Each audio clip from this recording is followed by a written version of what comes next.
All right, well, welcome back for a new season of 4th and 3 Dudes, episode number 42.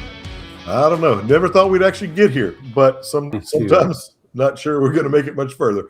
But anyway, I'm Chris. Guys, go ahead and introduce yourselves. Bernie. I'm just Cord, 3-year Letterman, life coach certified. Nice. All right, well, hey, what are y'all drinking? So my eyes are watering from all our banter. I've got me a nice hazy IPA from Bluewood Brewing in St. Louis, Missouri. One of my picks that I got from Macadoodles in Columbia, Missouri. Hopefully, what is that? Is that a liquor store? It is a liquor store. No. Hey, we're the willing. Botflies are back. Do what? The Botflies are back. What is? No. I think we need to start over. My eyes were burning from you guys No, we're not starting over. doing the pre-show. Oh my goodness! All right. Well, anyway, Macadoodles, we're open for a sponsorship. If you want to, just get a hold of me. I mean, I could send Katie over there to help sign the paperwork. So They could not afford us. Yeah. well, like we could try. So anyway, we are glad to be back here for another season. Lots of stuff happened in the off season. Not necessarily all of it stuff that we like, but hey, the ever-changing landscape of college football. So anyway, what are you drinking, Bernie? Wow. E.H. Taylor smoked old fashioned. Whoa. Championship glass. And Wait. What a was glass that? of agua. Stay hydrated, my friends. Speak slower. Do the first part again. It Something might not be smoking anymore. Yeah, See, still smoking a little bit. Oh, so it's fake smoke? I mean, what? No, What he is had it? it. He was holding it. It's a smoked old fashioned. Dude, Refocus. I'm glad you're able to join us, Cord.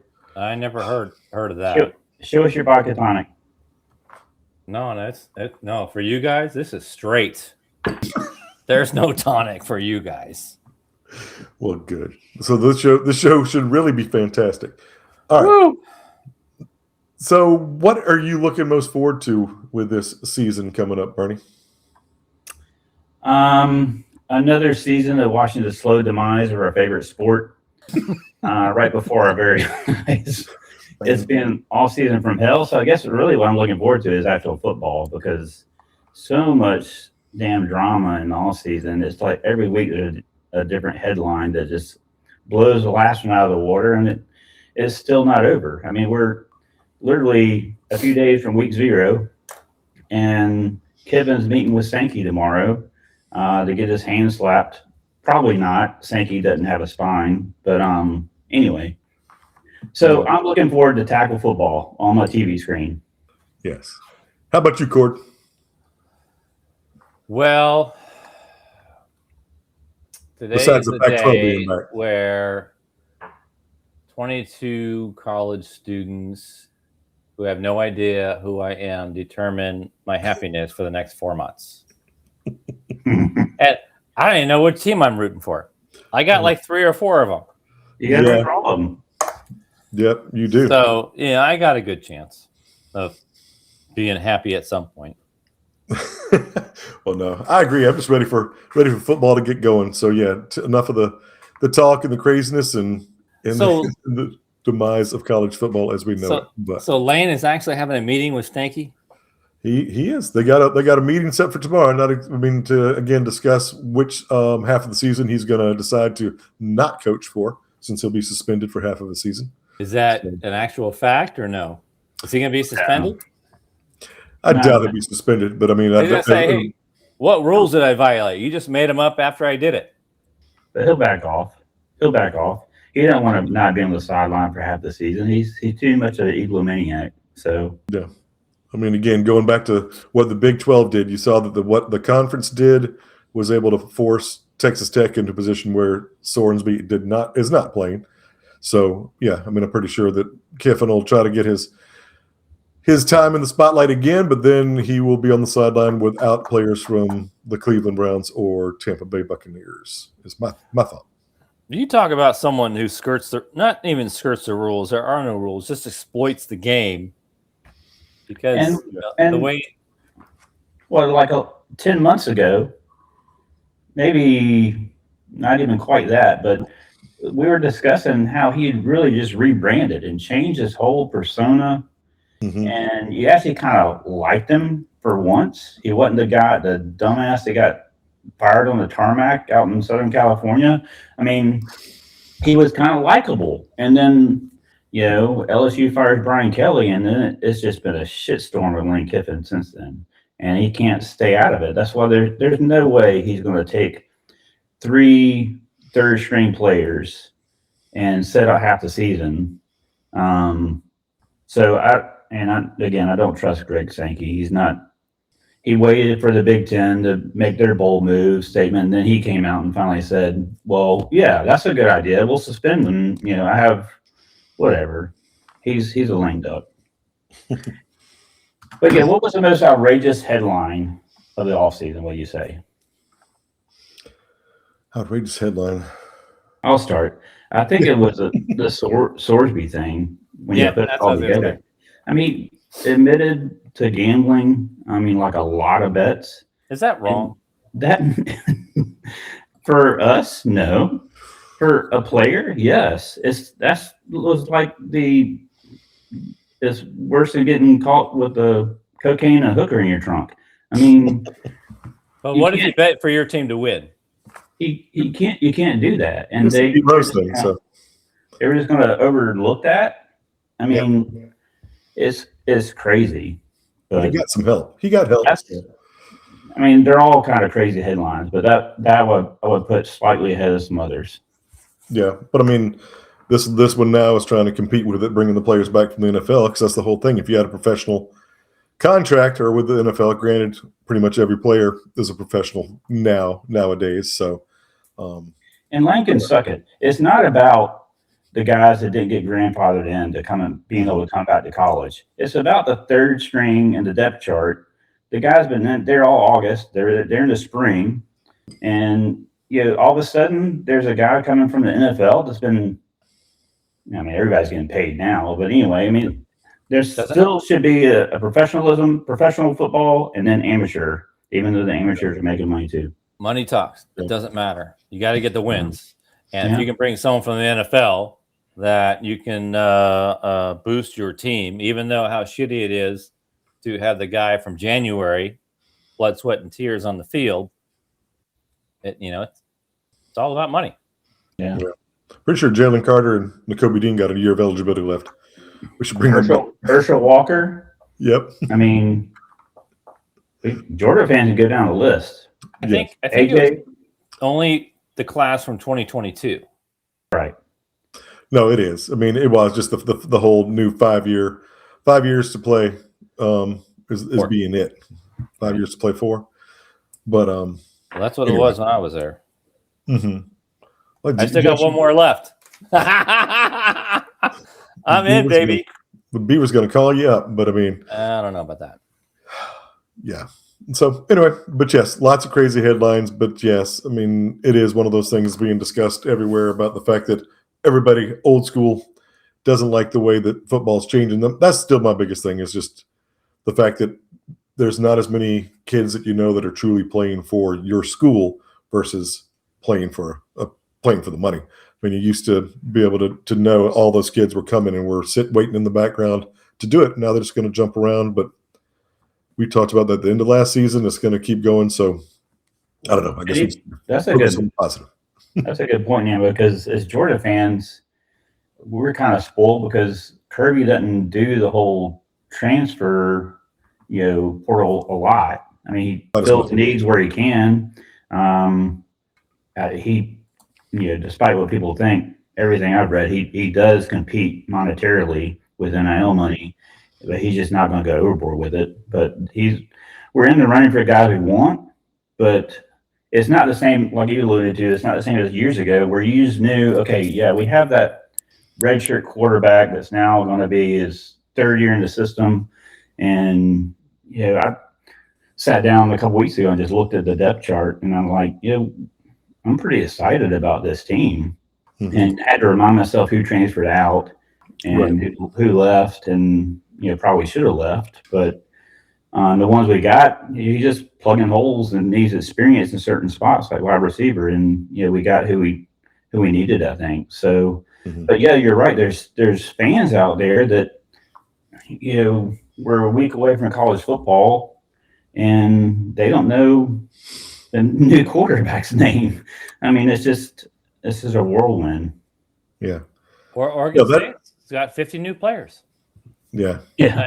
I know there's a coaching change and then a coaching change before that.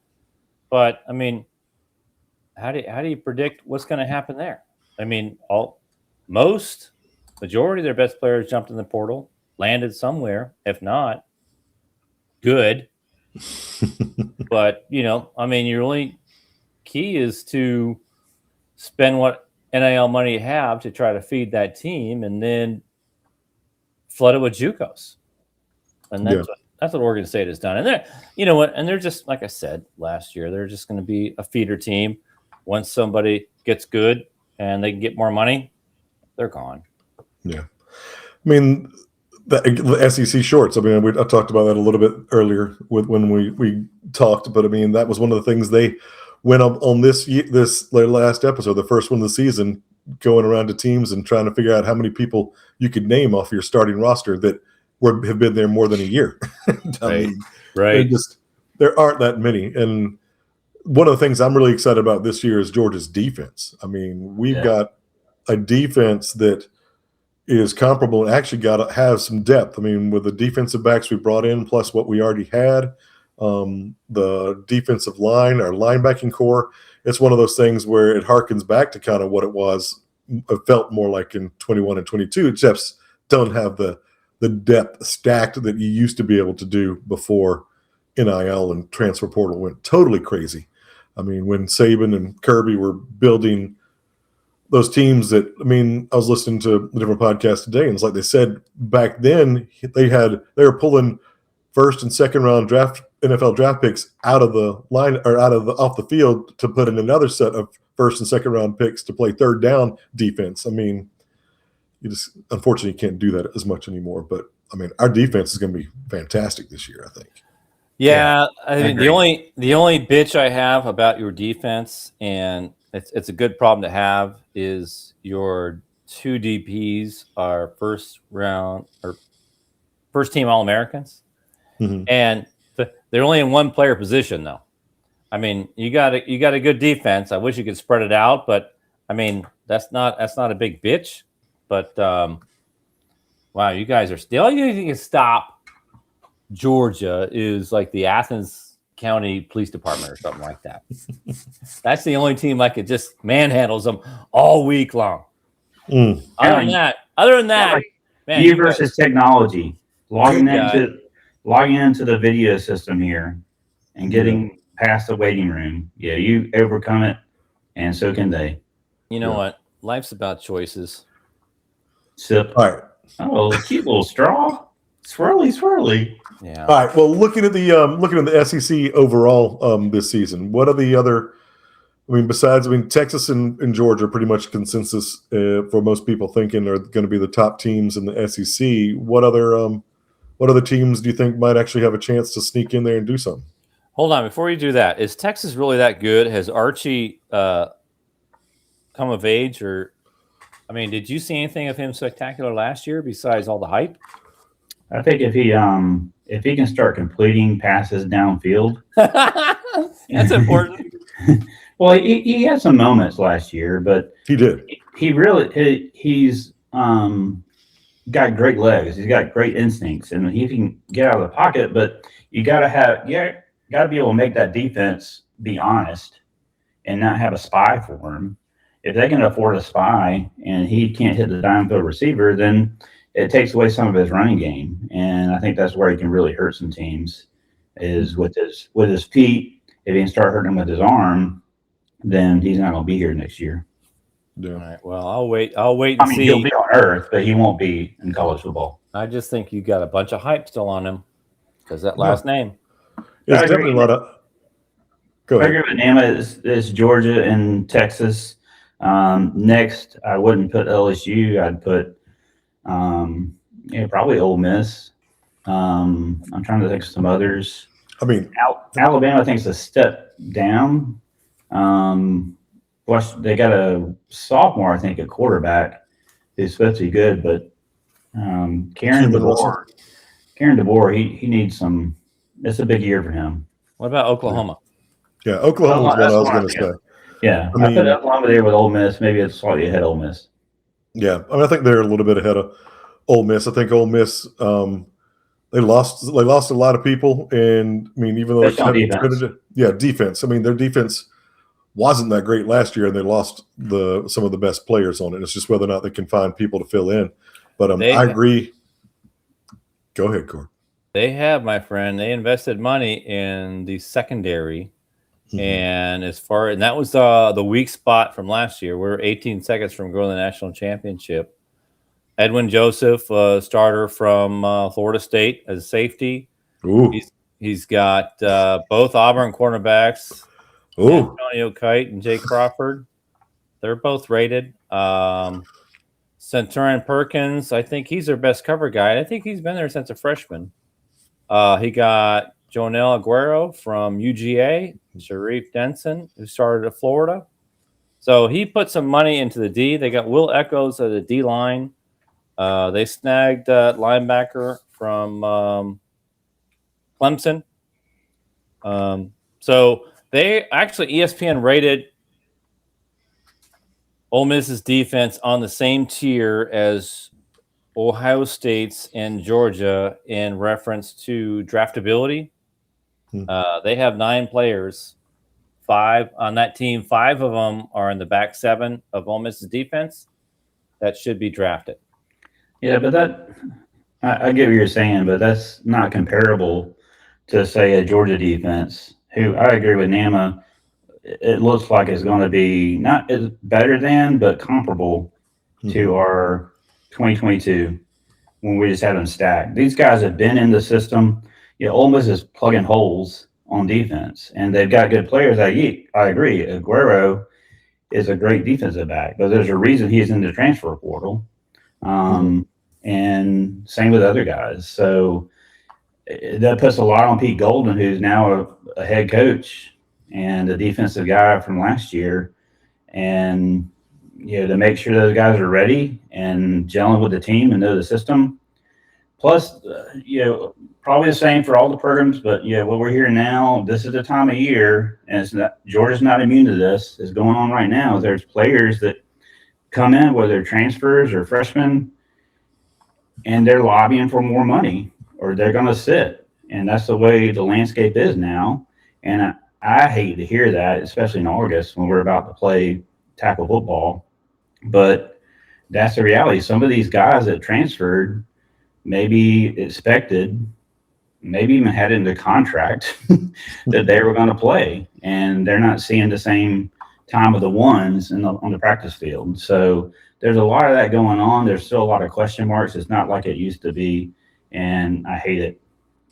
Yeah.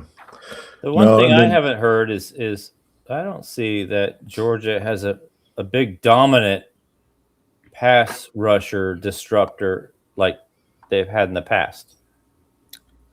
Is there one? Chris Cole and Quintavious coming off the edge. And the biggest part of that, compared to last year when we were so down in rush passes and tackles behind the line of scrimmage, is the depth, like Nam alluded to, at defensive tackle. The only thing we can compare it to as Georgia fans was back in when we had Jalen Carter, and then we put in Devontae Wyatt. I mean, they're both playing in the NFL now, and there's a reason why there wasn't much drop off. And actually, Devontae Wyatt was even better at not just absorbing blocks, but putting some pass rush in the backfield. So I think we're going to see the linebackers get a lot more freedom, and we'll talk about more leading up to our first game. But I expect to see a lot more tackles behind the line of scrimmage this year from Georgia. Yeah, I agree. And then a quick shout out to Tara. She said she actually talked to some people, and going back to the thing with Arch Manning, he was actually had some shoulder issues a lot of time during the season last year that weren't really widely publicized that he's now supposedly healthy from. So whether or not that's true, she's usually able to find out that information through some different sources. But then the Oklahoma thing, Mateer, I think that's going to be a big thing with him because he's healthy. I mean, he's all swole up. He is. He's swole up and looking all GQ and everything else. But his hand was obviously a mess last year after the game early in the season. So he's going to be better to be able to make Oklahoma's offense hopefully more comparable with their defense this year. So I mean, I think that's, speaking of Oklahoma, I think that's our biggest game at home this year. Oh yeah, for sure.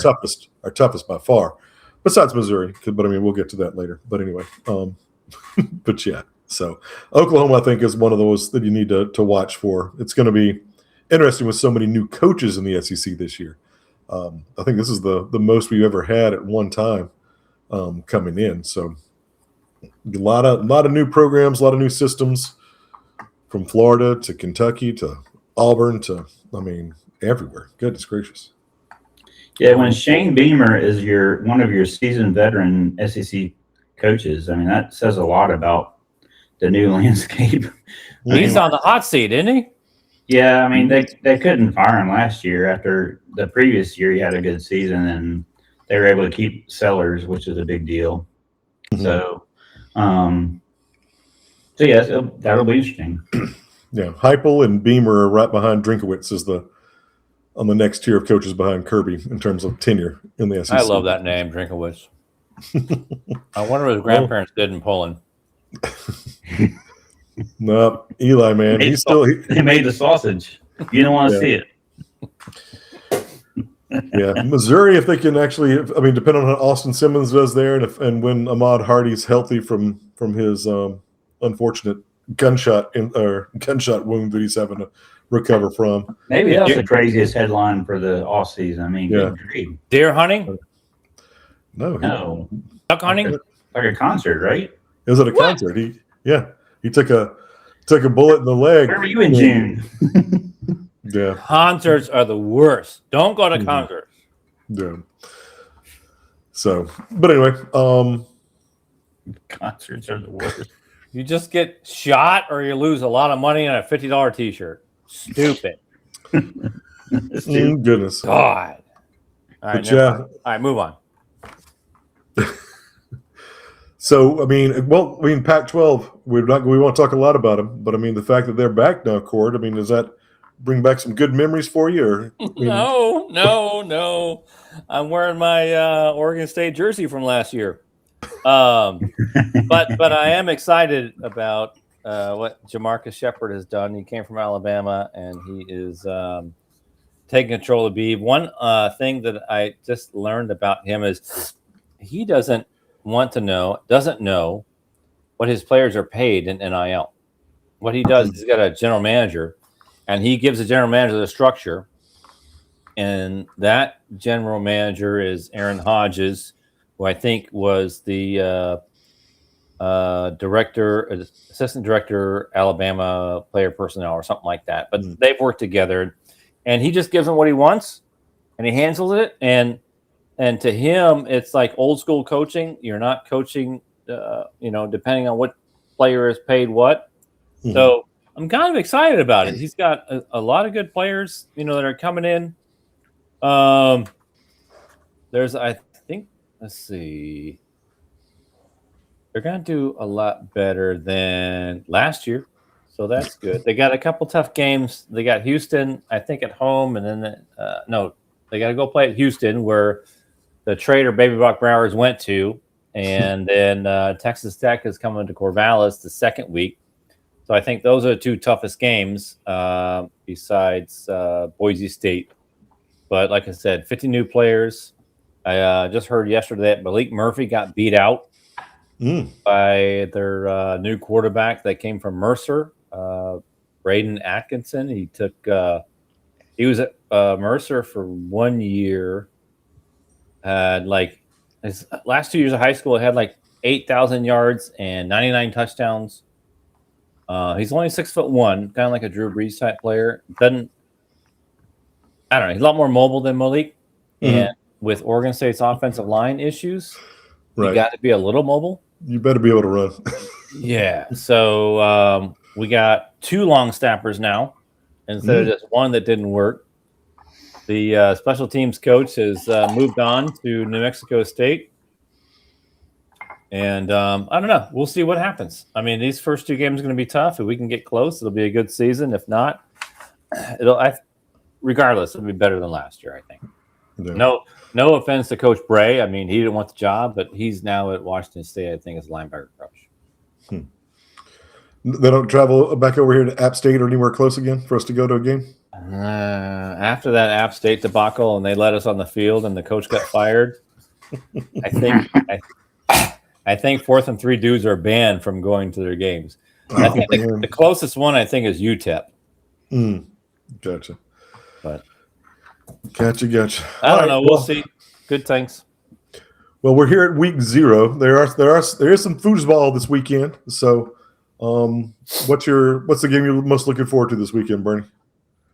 Oh, it's definitely NC State, Virginia. I mean, did y'all see the injury report for that game? No. Virginia has, I counted them up, I think it's 16 players listed as out and 2 questionable. What do they do? The memes going around are like, will they have a fight club in the locker room? Is there a plague in Charlottesville? I mean, 16 players out for the first, and this is a conference game. I mean, with NC State, this is on the record for the conference. So, I think that's the biggest one. I mean, there's some other big teams playing, like USC's rated pretty high and kind of a San Jose State. Definitely looking at being on the bubble at least for the playoffs. And then you've got who's Carolina playing again? Carolina plays TCU. That's at noon in Dublin. In Dublin. Yeah. I did not realize Bobby Petrino was there with Belichick. Bobby Petrino's his offensive coordinator. He's his offensive coordinator. Talk about a match made in. Anyway. He's going to be head coach again for a half a season. he's gonna try. He's gonna try for sure. He can put the one between last year at Arkansas and this year at North Carolina, and then he can put that at a full season. Yeah. So that's what I'm looking forward to this weekend, and just seeing some actual football. I won't tune in a whole lot, but I mean, there's at least some. You got to turn it on and see. Oh, we let the dogs out. Speaking of Georgia, make sure you're not missing anything. One point I wanted to make before we're done here is that the difference between the PGA and college football right now. The PGA has had a great week. I'm not one that watches a lot of golf. I watch the majors, but LIV is now officially on life support, and the PGA, as has long been suspected, has revamped their whole end of the season. They got a strip play thing for the 90 top players to continue with their card, but then there's a match play event for the top 32. And guess what? That's what golf fans want to see, is a match play event and not Scotty Scheffler, winning by 32 strokes in the FedEx Open. It's just amazing the leadership that golf has for a sport that's really not a lot of fun to watch on TV, but they're listening to the fans. And college football just can't get out of its own way. I mean, with the NIL and the transfer portal and 12 teams, 24 teams, 16 teams. I mean, it's just not a great off-season product, and it's only done harm to the regular season for sure, and conference championships somewhat, because the fact is now, if you don't go to the SEC championship game, if you have a good season, 9-3, you're at least on the bubble. Yeah. And that's not good for the regular season. How many home and homes or neutral site games has Georgia canceled? UCLA, Michigan, a few other, Clemson, Florida State, and those aren't games we'll ever get to see that we were looking forward to, and because they could only harm us, they could only harm them. So anyway, I just want to make that point. It was great to see that a sport is making themselves more attractive at the end of the season to fans. And I hope college football makes a pivot at some point because it's only going to get more out of hand and then hopefully course correct. All right. So what's wrong with Live Golf? They announced that their employees, players aren't getting paychecks already after they've won tournaments, and now employees of Live Golf have been told that they may not get paid next week. Oh, Which probably means you won't get paid the week after that or the week after that. So how does that hurt you, Bernie? That doesn't hurt me. I didn't watch Live Golf. I tuned in a couple times. It was interesting. But like I said, I don't watch a lot of golf, but I love match play. And that's a great way to end the season, to crown a champion who, you get 2 over, you still may beat someone like Roy McIlroy in match play. You may go 8 under and you may lose. So the 16 best golfers, and at the end of the season, match play for 2 weeks. Plus, it opens up, different venues for match play. You don't have to have these long courses. There's 8,000 yards. You can have other courses other than East Lake in Atlanta. You can have smaller courses where par 4 is an easy birdie, but you still may gain a So point. do you play match play a lot? Whenever I can. Nama, when's the last time you played match play? Well, I don't play much play. Yeah, neither do I. So I don't understand what you're talking about. I get it. Oh, I know what you're talking about. I know what you're talking about. I don't know. I don't It's know. right. It's Ole like the Miss. Ryder Cup. Ole Yeah. Miss just won the last Live tournament there in Indianapolis. He beat John Rahm and Sergio Garcia and Rochambeau. He beat them all. But you watched the Ryder Cup. No, Yeah, he we always doesn't. get beat by Europe. Yeah, exactly. And we always get our hopes up. And So that's I a don't watch great it. event. I like the waste management in tournament. Yeah, all the beer cans. I don't know. That's just Never me. mind. I'm sorry. Maybe, yeah. I don't know was why about to you're say. bringing that up. You took I'm just, the main point is the golf fans, this is what they want to see. The guys that I know that watch golf every weekend, starting on Thursday, and they're excited for this. And so the leadership is listening to the fans, and that's something that we need in college football desperately. Yeah. All We right, can I'll let you go. I just All right. Well, on that note, I think we'll go ahead and wrap up for this week. But then we're filming this late in the week, but we'll be back early next week. We're going to start shifting our recording days to early in the week so we can get the shows out sooner. And we'll talk more about the Georgia depth chart, what we think is going to happen over the course of the season, maybe look ahead at the season. And of course, next week we'll bring back our locks of the week because I know so many people made so much money betting against us last year. So What? It's a public service. it is a Yeah. public service. It is. You're welcome. All right. Well, but until then, go Dogs. Go Dogs. So Big Beavers, Mouse. War Eagle, and Hottie Toddy. You got to work on that. You got to work on that. Yeah, I know you're doing it.